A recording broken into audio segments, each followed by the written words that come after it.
जय भीम, जय शिवराय मंडळी. तर मंडळी मला एक सांगा, आपण गुरु कोणाला मानत असतो आणि गुरु का मानत असतो? कारण त्यांच्यापासून आपल्याला ज्ञान भेटतं, आपल्या जीवनाला छान वळण भेटतं, प्रेरणा मिळते आपल्या जीवनाला, ती विचारशक्तीचा विकास होतो, बुद्धिबळाचा विकास होतो. आपण त्यांना गुरु मानत असतो, बरोबर. जसं मी बाबासाहेबांना मानले गुरु. बाबासाहेबांकडे जग घडलं, समाज घडला, प्रत्येक नागरिक घडला. त्यांच्या घोषवाक्यामुळे प्रत्येकाला एक चालना मिळाली जीवनाला. शिका, संघटित व्हा, संघर्ष करा. त्यांच्याबद्दल जेवढं बोलू तेवढं कमी आहे. मग विषय आला आता गुरु. गुरु हा विषय याच्यासाठी आला की या मॅडम महिला आयोगाच्या अध्यक्ष यांनी या कॅप्टन खरात ढोंगू बाबाला गुरु मानलं होतं, असं ते स्वतः स्टेटमेंट देता मीडियापुढे येऊ. जेव्हा त्यांनी त्यांचा राजीनामा दिला पदाचा, त्यानंतर ते बाहेर येऊन मीडियापुढे असं सांग की खरात परिवाराला आमच्या परिवाराने गुरु मानलं होतं. आम्हाला त्यांचे वैयक्तिक आयुष्य माहिती नव्हतं, वैयक्तिक ते कसे होते हे आम्हाला ठाऊक नव्हतं, आणि पुढे माणूस कसा वागणार, कसा त्याचा वर्तणूक असणाऱ्या कोणालाही ठाऊक नसताना कल्पना असते, असं ते त्यांच्या स्टेटमेंटमधून सांगतात मीडियाला. महिला आयोगाच्या अध्यक्ष आहात, एवढं मोठं पद तुमच्याकडे आहे. ज्या व्यक्तीला तुम्ही गुरु मानले आहात, तुम्ही त्यांचे पाय धुताय, त्यांचे पाय पुसताय, यक्षगंध त्यांना लावताय, छत्री घेऊन तुम्ही उभे आहे, त्यांच्या जवळ तुमचे इतके फोटो आहे, जे घर सारखे संबंध आहे, तुम्हाला त्यांचे वैयक्तिक आयुष्य माहिती नाही. आम्ही आमच्या बाबासाहेबांचे वैयक्तिक आयुष्य सुद्धा सांगून देऊ की त्यांनी लहानपणापासून अन्याय अत्याचारातून शिक्षण घेतलं होतं. त्यांनी ते अन्याय अत्याचार बघितले होते, त्याच्यातून त्यांनी संघर्ष केला, संघर्ष मधून त्यांनी शिक्षण घेतलं आणि एवढं भारताचं संविधान लिहिलं, भारताला घडवलं, नागरिकाला घडवलं, समाजाला घडवलं. त्यांचे विचार, त्यांचे संघर्षमय जीवन, आम्ही त्यांचे वैयक्तिक जीवन सुद्धा सांगू शकतो. त्यांनी शेवटच्या श्वासापर्यंत सुद्धा त्यांनी रात्रभर पुस्तक वाचत होते, ते शेवटच्या श्वासापर्यंत. हा खरा गुरु. तुमचे गुरु हा कॅप्टन खरात. याच सगळं आता क्लिप व्हायरल झाल्या. त्यांच्याकडे जाणाऱ्या महिला त्यांनी FIR नोंद केली होती. पत्रकाराने याच्याबद्दल स्पष्ट सांगितलं होतं, तरी पण ह्या पत्रकाराला त्यांनी धाक दबाव देऊन, महिलांना धाक दबाव देऊन त्यांचं तोंड बंद करण्यात आलं होतं.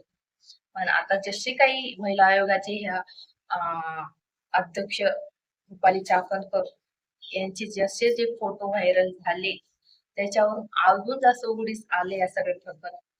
हा ढोंगू बाबा अक्षरशः महिलांना कॅबिन मध्ये एकटं बोलवायचा, त्याला गुंगीचं औषध, गुंगीचं पाणी द्यायचं, त्याच्यामध्ये गुंगीचं औषध टाकून, कुत्र्याचं मूत्र त्याच्यामध्ये टाकून महिलांना उपाय म्हणून प्यायला द्यायचा. ते उपाय देऊन तो पाणी प्यायला द्यायचा, तेव्हा त्या गुंगीमधून, गुंगीच्या औषध मधून त्या महिलांना एक गुंगी यायची आणि त्या गुंगीमध्ये त्यांना शोषण करायचा, हा बलात्कार करायचा अक्षरशः महिलांचा. आणि त्या बलात्काराची व्हिडिओ सुद्धा काढायचा तो आणि त्यांना ब्लॅकमेल करायचा की तू जर हे कोणाला सांगितलं तर तुझ्यावर तुझे सगळे, तुझे जर कोणाला सांगितलं तर तुझे व्हिडिओ व्हायरल करण्यात येईल. तुझे जे काय जे जे काही तू लाईट बंद केले, तो स्वतः सांगायचा कॅबिन मध्ये आलेल्या महिलांना की लाईट बंद करा, दरवाजा बंद करा, जेणेकरून जे काही व्हिडिओ मध्ये येणार की तुमच्यावर येणार की तुम्ही दरवाजे बंद केले होते वगैरे ह्या गोष्टी, तर त्या महिलांना असा तो ब्लॅकमेल करायचा. आणि हे जरा अति झालं होतं. आणि जेव्हा फोटो या महिला आयोगाच्या अध्यक्ष रुपाली चाकणकरांचे जेव्हा व्हायरल झाले, तेव्हा हे सगळं उघडीस आलं.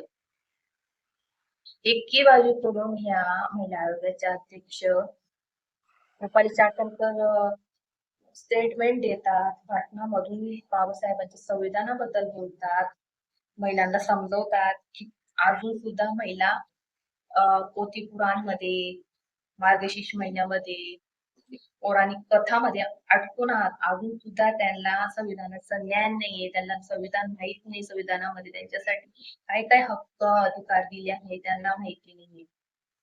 अजून सुद्धा महिला काही याच्यात अडकून आहे. जर एखाद्या महिलाला तिच्या नवऱ्याने जर मारहाण केली, संपत्तीवर तिचा हक्क अधिकार नाकारला, तर ही तक्रार ती एका पोथीपुराणमध्ये नाही करू शकत.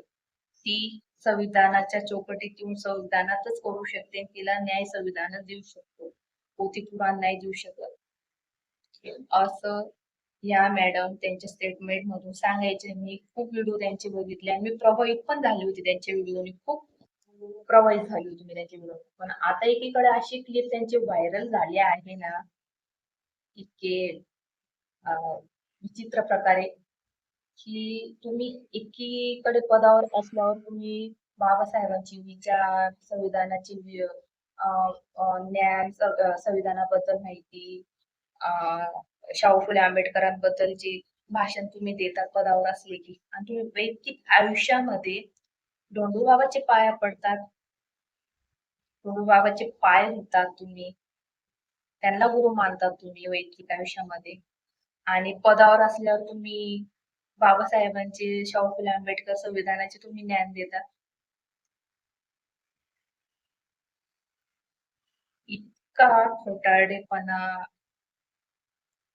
एखादी स्त्री करू शकते, पदावर असलेली स्त्री, जे पद आहे दिलेलं मुख्यमंत्र्यांनी, अजितदादा पवार यांनी हे पद यांना दिलं होतं, महिला आयोगाचं सक्षमीकरणाचं. प्रत्येक महिलांना दुःखाचं निराकरण करणाऱ्या, जे काय अत्याचार होत्या स्त्रियांवर त्याचे निराकरण करणाऱ्या ह्या महिला आयोगाच्या अध्यक्ष आज स्वतः त्यांनी राजीनामा दिला आहे त्यांच्या या कृत्यामुळे. तुम्ही ज्या पदावर येतात ना, तुमचे वैयक्तिक आयुष्य सुद्धा सत्य हवं, सत्याचं पालन केलं पाहिजे, संविधानाचं पालन केलं पाहिजे. पदात असल्यावर पण तुम्ही ह्या गोष्टी आवर्जून याचं पालन केलं पाहिजे. तुम्ही वैयक्तिक आयुष्यामध्ये चांदाळ चौक अशा वैयक्तिक आयुष्यामध्ये तुम्ही असे घाणेरडे कृत्य करणार आणि पदावर येऊन बाबासाहेबांच्या संविधानाचं, शाहू फुले आंबेडकरांचं नाव घेणार, ज्ञान देणार प्रत्येकाला, हे पूर्णतः कायद्याच्या विरोधात आहे, मानवतेच्या विरोधात आहे. आणि यांनी जो राजीनामा दिला आहे हा पूर्ण बरोबर नाही. या पदाला ते पूर्णतः आता शोभत नाही. व्हिडिओतून सांगतात तुम्ही एकीकडे तुम्ही जर देवाला मानलं असतं तरी पुरवलं असतं, पण तुम्ही अशा धोंडू महाराजला मानलं, गुरु मानलं तुम्ही. धोंडू महाराजांनी खूप घाणेरडे कृत्य केले. तुमचं पद कोणतं आणि तुमच्या वैयक्तिक आयुष्याचं भाग कोणता, म्हणजे एक लॉजिक कसं लागतं ना, किती विचित्र लॉजिक लागतं. महिलांना न्याय देणारं तुमचं पद आहे, आणि एकीकडून अशा व्यक्तीला गुरु मानले ज्याने महिलांवर अन्याय, अत्याचार आणि शोषण केलं आहे. खूप बिकट परिस्थिती आहे महाराष्ट्राची. कोण वैयक्तिक आयुष्यात किती गुन्हे केलेले असेल, किती घाणेरडे असेल हे सांगता येत नाही. आणि आता शाहू फुले आंबेडकरांचं जरा हे खोटारडेपणाचं सांगणं बंद करा. म्हणजे वैयक्तिक आयुष्यामध्ये जर त्यांचे विचारांना कुठेही मानत नसणार तर तुम्ही पदावर असून जेव्हा असणार तेव्हाही सुद्धा बोलू नका. हा खोटारडेपणा बंद करा. प्रत्येक महिलांना मला सांगणं आहे, कुठलाही तुम्ही एक प्रकारे तुम्ही संतांची गाथा असणार, अभंग असणार ते वाचा, तुम्ही उपास करून घ्या, तुम्ही देवाची पूजा करा, आणि त्याच्यासोबत तुम्ही वाटल्यास तुम्ही संविधानाला जास्त महत्व द्या. एवढं कुठंच काही होणार नाही. पण या धोंडू महाराजच्या याच्यात पडू नका. कोणी तुम्हाला काहीतरी आश्वासन देत असेल याच्यात काही पडू नका, तेवढंच सांगेल. आणि कोणी तुम्हाला ब्लॅकमेल करत असेल तर न घाबरता तुम्ही बिनधास्तपणे म्हणा, तुम्हाला किती ब्लॅकमेल करायचे, तुला काय व्हिडिओ व्हायरल करायचे, बिनधास्त मी तुझं काय सत्य आहे तू सांग यार. बिनधास्त राहायचं, बोलायचं संविधानाने आपल्याला बाबासाहेबांनी हक्क अधिकार दिले बोलायचं, सत्य बोलायचं. त्याचा पुरेपूर तुम्ही वापर करा तुमच्या जीवनात. जय भीम, जय शिवराय.